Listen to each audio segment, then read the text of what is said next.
So the average time that it takes a kid to graduate college in America today is about 6 years, right? Because real life, and it costs money, and you got people to work in, and other things that happen.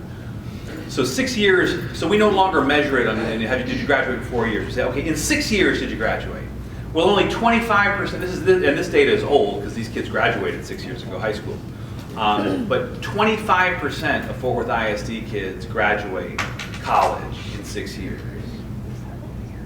Okay? That's a problem with that. National data.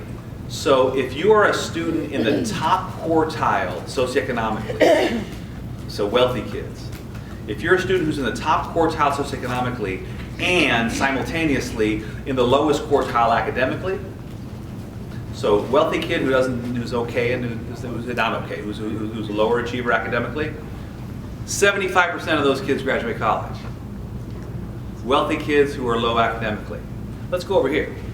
If you are in the lowest quartile socioeconomically, but one of the smartest kids, one of the top quartile academically, so low-income kids who are really smart, 11% of them graduate college.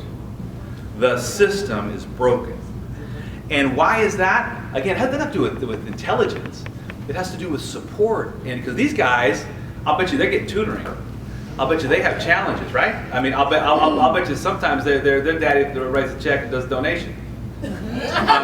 Over here, these kids are doing it all by themselves. First generation, okay?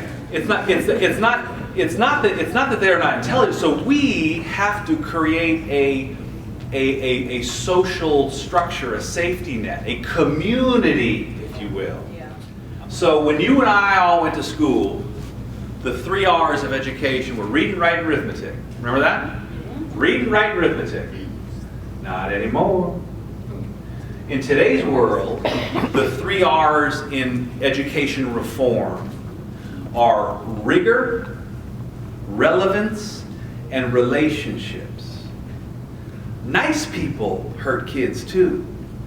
And you know what we've done? We've said these kids don't come, they don't have 2 parents in the house, and they're growing up with grandma, and nobody's home to help them do homework, and they don't speak English, and let's water down the curriculum. Let's give them A's even though they don't deserve it.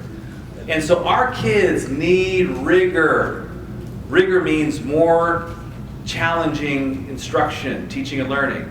So we're working with our teachers to provide the safety net, but to have expectations, to have safe and orderly campuses. I go to some of our high schools last year when I first got here, there were more kids in the hallways than were in the classrooms. That's a problem. You're not going to see that anymore. Relevance. It has to connect. When we say, why do I need to know this? We need to have an answer. It needs to connect to their lives. Kids need to know why I'm learning this and can I get a job? Because plus, here's the other thing too, you can fact check me. I've given you all these stats. I'm sure some of you folks said, let's see if he's telling the truth. And let me Google it, let me look it up. So our kids are doing that too. So it needs to be relevant, it needs to be accurate. And relationships. Our kids aren't coming, they don't have a warm meal sometimes at 4 o'clock when they get home.